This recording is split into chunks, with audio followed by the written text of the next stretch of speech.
کرتی. صفحہ 437 ہے, یہی فضائل اعمال ہے.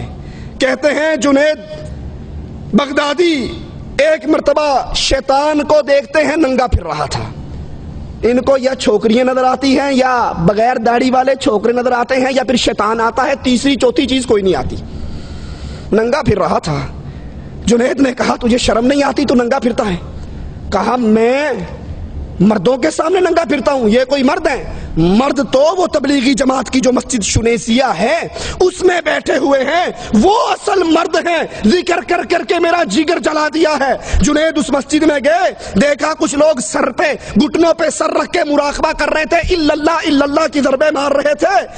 مجھے دیکھتے ہی فوراً بولے بغیر, جنید کے بتائے بغیر کہ میں نے کیا خواب دیکھا ہے, فوراً کہنے لگے اس شیطان کی باتوں میں نہ آ جانا, وہ شیطان تھا. ابھی بتایا نہیں کہ رات میں نے خواب میں شیطان سے ملاقات کی. ان بزرگوں نے دلوں میں آنے والے وسوسوں کو پہلے ہی پہچان لیا. محمد الرسول اللہ صلی اللہ علیہ وسلم زہر والا کھانا رکھا جاتا ہے, یہودیہ لاتی ہے, بوٹی اٹھا کر منہ مبارک میں داخل کر لیتے ہیں. نبی کو اس کے دل کے وسوسوں کی اطلاع کیوں نہ ہوئی؟ نبی اس کو کیوں کھا گئے؟ نبی نے اس کو کیوں چبا لیا؟ کیوں کہا کہ اس گوشت نے, اس ران نے مجھے بول کر بتایا ہے آقا نہ کھاؤ, مجھ میں زہر ملا ہے. فضائل اعمال کی بربادیوں میں سے بہت بڑی بربادی علم غیب جو اللہ کی صفت تھی, ہم نے اس کو چھینا اور چھین کے اپنے مولویوں میں کیسے بانٹا. یہ صفحہ 560 اسی فضائل اعمال کا. کہتے ہیں ہمارے جو بزرگ تھے وہ کشف کے ذریعے پہچان لیتے تھے. وضو کرنے والا وضو کرنے کے لیے بیٹھتا تو پھر وہ فوراً بتا دیتے کہ اے بیٹا تو نے یہ گناہ کیا ہے, تیرے پانی میں سے یہ گناہ گر رہا ہے, تو زنا کرنے سے باز آ جا, تو چوری کرنے سے بعد آ جا. وہ ان کے وضو کے قطروں کو گرتا ہوا دیکھ کر بتا دیتے کہ اس بندے نے اللہ کے ساتھ یہ معاملہ اپنا بگاڑا ہے. یہ غیب کی خبر ہے, کوئی آدمی کیا کرتا ہے, لیکن کہتے ہیں ہمارے پیروں کو وضو کے گرتے ہوئے قطروں سے نظر آ جاتا ہے یہ کیا کرتا ہے. یہ صفحہ 96 ہے فضائل درود کا. ایک کہتے ہیں ہمارے, اور بڑی عجیب بات ہے, جو بھی واقعی آپ سنو گے پڑھو گے, شیعہ نہیں کبھی ذاکر کی بات سنی, آواز پئی آندی ہے, وہ کوئی حوالہ نہیں دیتا قرآن میں آیا ہے حدیث میں آیا, آواز پئی آندی ہے, پیچھوں آواز آندی ہے, وہ شیطان آواز کر رہا ہوتا ہے. ان صوفیوں کی بھی جتنی کتابیں پڑھو گے کہیں نہیں بتائیں گے اللہ نے کہا, رسول اللہ نے کہا, قرآن میں کہا, حدیث میں. ایک سید صاحب نے بتایا, ایک شاہ صاحب نے ذکر کیا.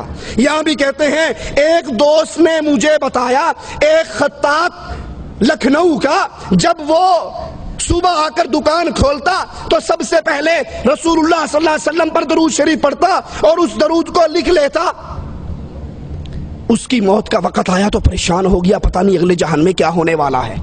ایک مجذوب بابا نکلا اور کہنے لگا بابا کیوں گھبراتا ہے, وہ جو روز درود لکھتا تھا وہ رسول اللہ کے دربار میں پیش ہو گیا, تیری نجات کا فیصلہ ہو رہا ہے.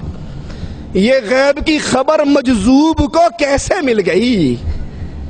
یہ کس نے بتا دیا کہ تیری بات, تیرا دستہ رسول اللہ کی عدالت میں پیش ہے اور اللہ کے نبی تیری نجات کا فیصلہ کر رہے ہیں؟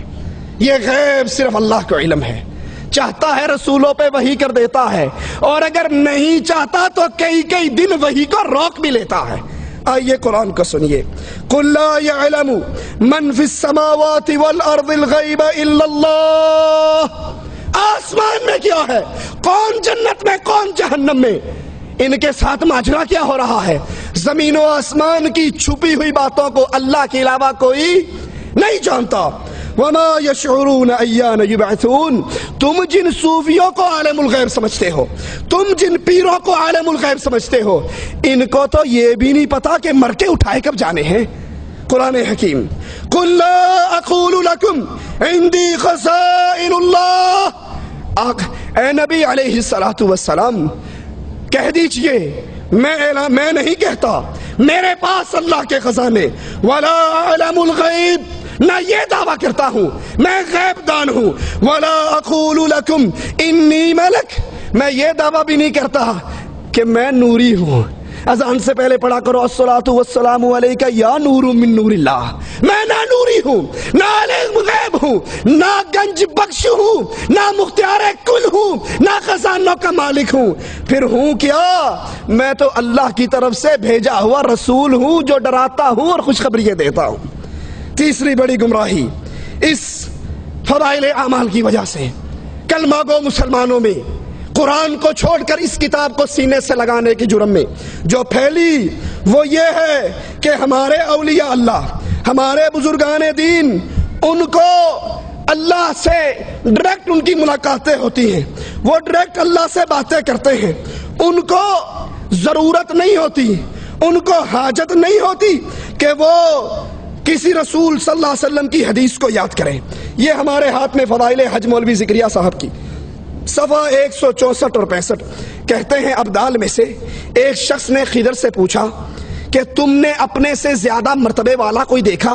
کہا ہاں، میں ایک مرتبہ مدینہ الرسول میں حاضر تھا تو وہاں پر عبد الرزاق محدث رحمت اللہ علیہ حدیثیں بیان کر رہے تھے، میں نے ایک نوجوان کو دیکھا جو کونے میں بیٹھا ہوا، اپنا سر اس نے گھٹنوں میں دیا ہوا اور رسول اللہ کی حدیثیں نہیں سنتا۔ میں نے کہا کیا بات ہے، تو اللہ کے نبی کی حدیثیں کیوں نہیں سنتا؟ کہا یہاں وہ لوگ ہیں جو عبد الرزاق سے سنتے ہیں۔ کس سے سنتے ہیں؟ عبد الرزاق، رزاق کے بندے سے، اور میں وہ ہوں جو ڈائریکٹ رزاق سے سنتا ہوں۔ مجھے رسول اللہ کی حدیثوں کی حاجت نہیں، میری اللہ سے ایسی لو لگی ہے، مجھے جب بھی کوئی مسئلہ درپیش ہوتا ہے براہ راست اللہ سے سوال کر لیتا ہوں۔ میں نے کہا اچھا اگر یہی بات ہے تو پھر یہ بتاؤ میں کون ہوں؟ کہا تو، نظر اٹھا کے دیکھا، کہا تو خضر علیہ الصلوۃ والسلام ہے۔ تو خضر نے کہا میں نے پہچان لیا، واقعی اللہ کے بعض اولیاء ہیں جو درجے میں مجھ سے بھی اوپر ہیں۔ اللہ تو اپنے بندوں تک، اپنی مخلوق تک دین اسلام رحمت پہنچانے کے لیے رسولوں کو واسطہ بناتا ہے، رسولوں کو وسیلہ بناتا ہے، اور یہ مولوی ذکریہ صاحب کہتے ہیں ہمارے اولیاء اللہ کو رسولوں کی حاجت نہیں، حدیثوں کی حاجت نہیں۔ یہ لوگ عبد الرزاق سے حدیث سنتے ہیں، تبلیغی جماعت کے مولوی ڈائریکٹ رزاق سے حدیث سنتے ہیں۔ یہ دوسرا حوالہ صفحہ 574 ہے فضائل اعمال کا، کہتے ہیں شبلی میں نے ایک جگہ دیکھا ایک مجنون شخص ہے، لڑکے اس کو پتھر مار رہے ہیں، میں نے لڑکوں کو دھمکایا، روکا، وہ کہنے لگے جناب یہ دعویٰ کرتا ہے کہ میں اللہ سے ملاقات کرتا ہوں، اللہ کو دیکھتا ہوں۔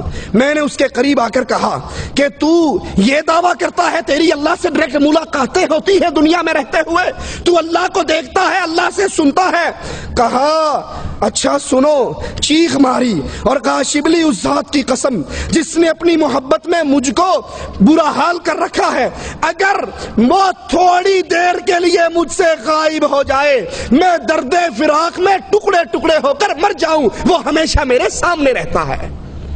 رسولوں کی حاجت نہیں، حدیثوں کی حاجت نہیں، قرآن کی حاجت نہیں، اب ڈائریکٹ ان مولویوں کی، ان صوفیوں کی اللہ سے ملاقات ہوتی ہے، وہ اللہ سے ساری باتیں پوچھ کے بتا دیتے ہیں۔ آئیے قرآن اللہ عز و جل فرماتا ہے وما کان اللہ، اور نہیں ہے اللہ عز و جل لیطلعکم علی الغیب کہ وہ تمہیں اپنے غیب کی باتیں، دین کی باتیں، قرآن کی باتیں بتائے، ولکن اللہ یجتبی من رسلہ من یشاء، وہ جب تمہیں دین پہنچانا چاہتا ہے اپنے رسول منتخب کر کے ان پہ وحی اتارتا ہے، ان پہ قرآن اتارتا ہے، ان پہ قرآن کی شرح اتارتا ہے۔ فآمنوا باللہ ورسلہ، تم اللہ پر ایمان لاؤ، لیکن اللہ پہ ایمان لانے کا ذریعہ کیا ہے؟ ورسولی، اس کے رسولوں پر ایمان لے آؤ، ڈائریکٹ تمہاری اللہ سے ملاقاتیں نہیں ہو سکتی۔ موسیٰ علیہ السلام نے کہا تھا اے اللہ عز و جل میں آپ کو دیکھنا چاہتا ہوں، تو اللہ نے جواب میں کہا موسیٰ تو نہیں دیکھ سکتا۔ اور یہاں تبلیغی جماعت کے مولوی کہتے ہیں اگر ایک سیکنڈ کے لیے اللہ مجھ سے اپنے پردے کو ڈال کے الگ ہو جائے، نظر نہ آئے، میں ہلاک ہو جاؤں۔ میں تو 24 گھنٹے اس کا دیدار کرتا رہتا ہوں۔